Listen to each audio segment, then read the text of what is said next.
Okay, for this one, fork oil change, you're going to need a Phillips screwdriver, number 2 and number 3. Fork oil on the DRZ, it uses 5 weight. Fork oil takes about 720 cc's in each fork. 17mm spanner, 12mm socket, 17mm socket. You have a tape measure to measure the fork oil level. And this plate, you'll see when it gets used, goes in between the fork tube and the nut to keep the spring pushed down. We'll slacken this nut first, the top cap, while it's locked into the clamp style. Makes the job easier. And you want the 12mm socket. See there, for the clamps on the fork.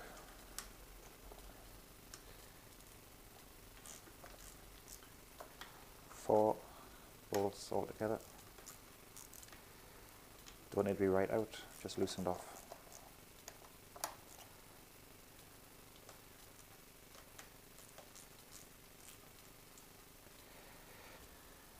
I've also got the Phillips, number 3 Phillips screw here, keeping the brake line on. Which also needs to come off. So now nothing is attached to the fork. With those all off, the fork leg can just slide out of the bike. Clamp straight down. That's your fork leg out.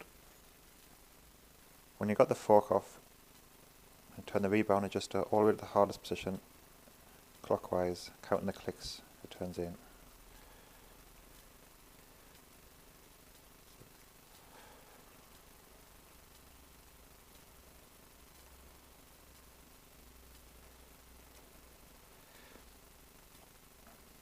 Make a note of the clicks that's turned, then back it all the way out to the softest position.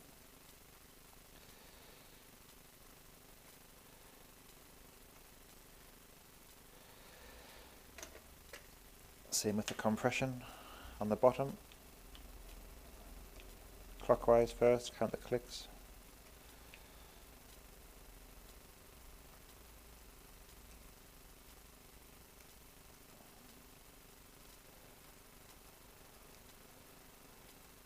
Make a note of that and back it all the way out to the softest.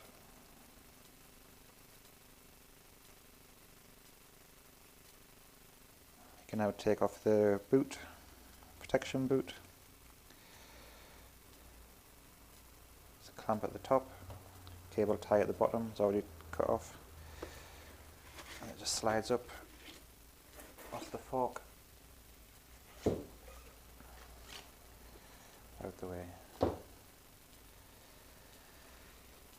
Maybe a lot of mud, dirt on your fork, just give it a clean off, because you're going to be pushing it down past the seals.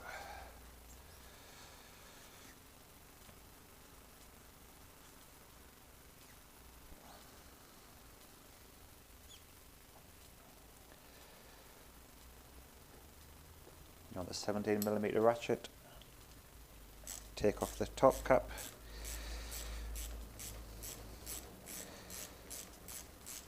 It's not on spring pressure, so it's not going to fly off.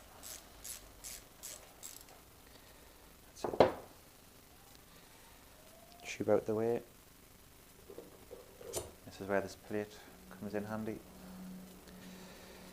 Trying to push the spring and the washer down out the way, but the plate under there. See the nut? What the plate goes under. You get your 17mm spanner. 17mm socket, crack the nut off, then take the top off.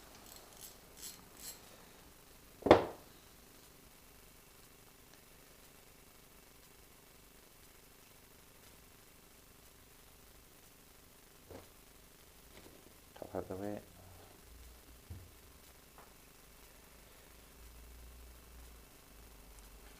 spanner out, plate off.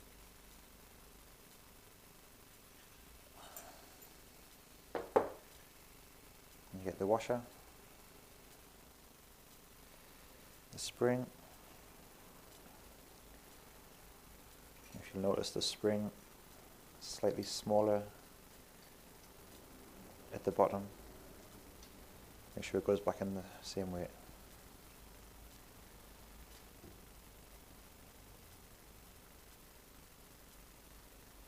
You can tip the oil out into a suitable container.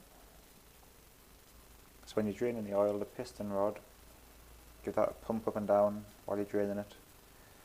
Let's get all the oil out of the system. This is inside the piston rod. This is the push rod. You've got a spring and you've got a needle. So when you put it back together, spring, needle, push rod, go back in, down the piston rod. Right, just filling the oil back up. We'll put a full bottle in first.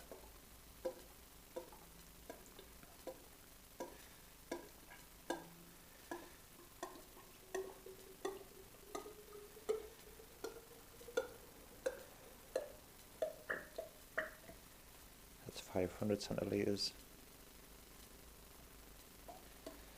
A bit more in.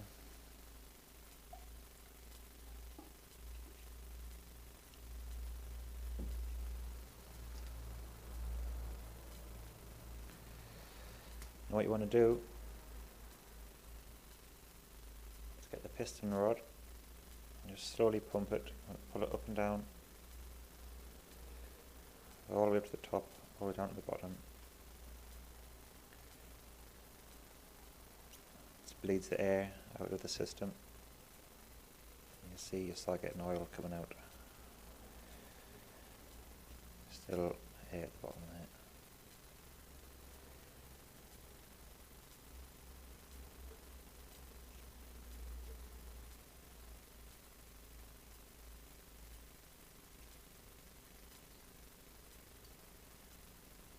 Almost there. If you do it too fast, you'll get oil squirt everywhere.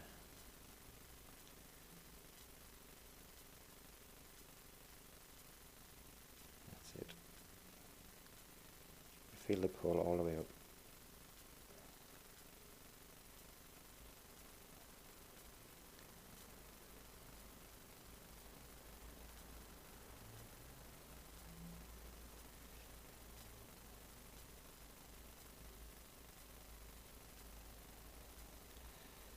So then, you've got your spring and your needle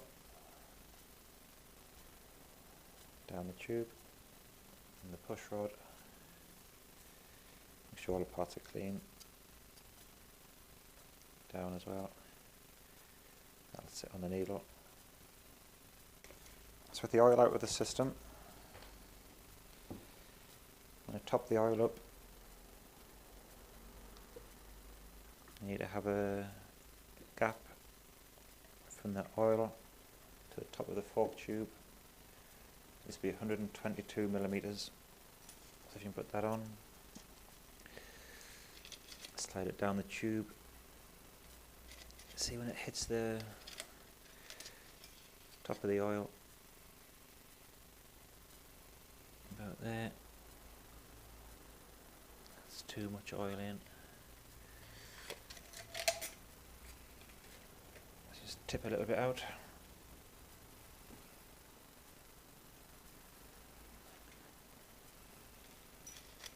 This is measured with the fork fully compressed, by the way. It's back down again. Sit on the level of the fuel, oil. It's about 122 there. That's what it's supposed to be. What you want to do now, pull the rod up,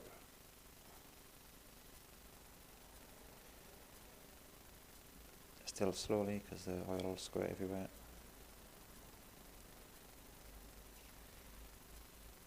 Just push rod in, put your spring back on, the smaller coil width to the bottom. I'm going to try and do it and keep the rod up high.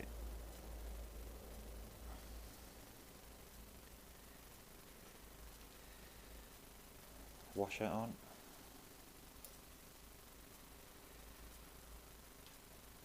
This is the tricky bit. I'm going to get this plate again. Need to push the spring down and get it on under the nut.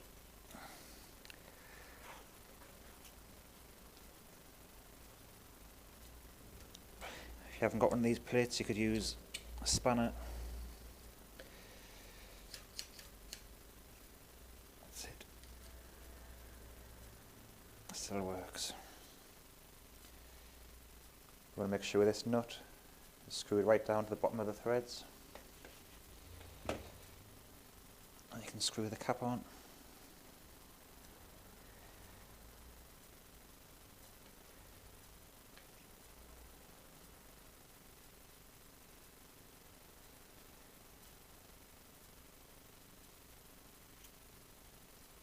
Down the bottom. Get your spanner and your socket, 17mm, and tighten that. The top to the nut is supposed to be 22 Newton meters, 16 foot-pounds, which is not. Just nip it up. If you've got a torque wrench, use it. Push the plate off. The spring and the washer are set properly. Pull the tube up.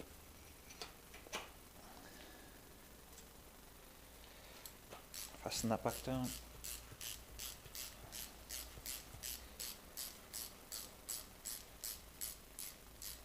Torque for the cap is 23 Newton meters, just 17 foot-pounds. You can torque it a bit better when it's back on the bike in the clamps. Just want to feel the fork, make sure it's still smooth.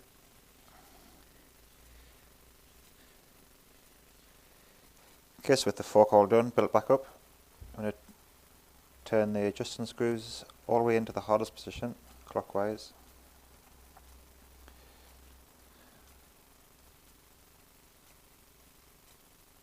Just so it seats. Yeah. Then back the amount of clicks that it came out, the original settings.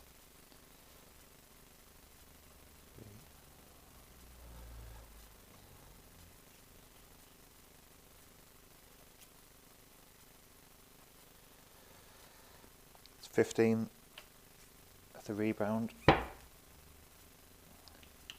12 for the compression on the E forks.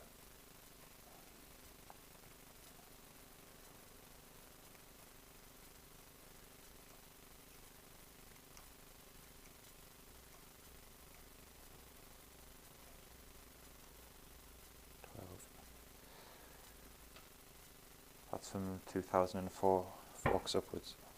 I could also mention you're going to need a flat head screwdriver for the adjustments of the forks. Okay, so back to the bike. Slide the fork tube back up to the bottom clamp.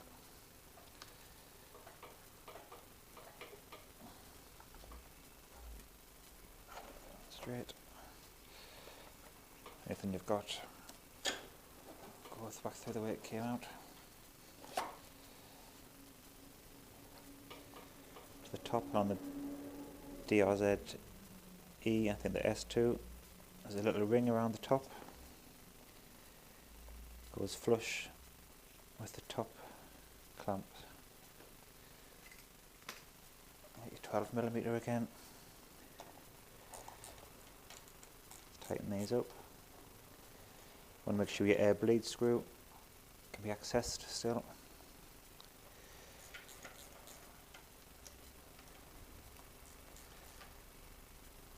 torque for these. Top clamps 30 Newton meters, 22 foot-pounds.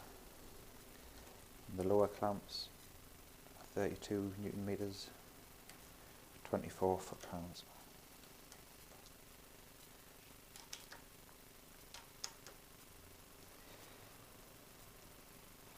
And there's just a screw for the brake line to go back on.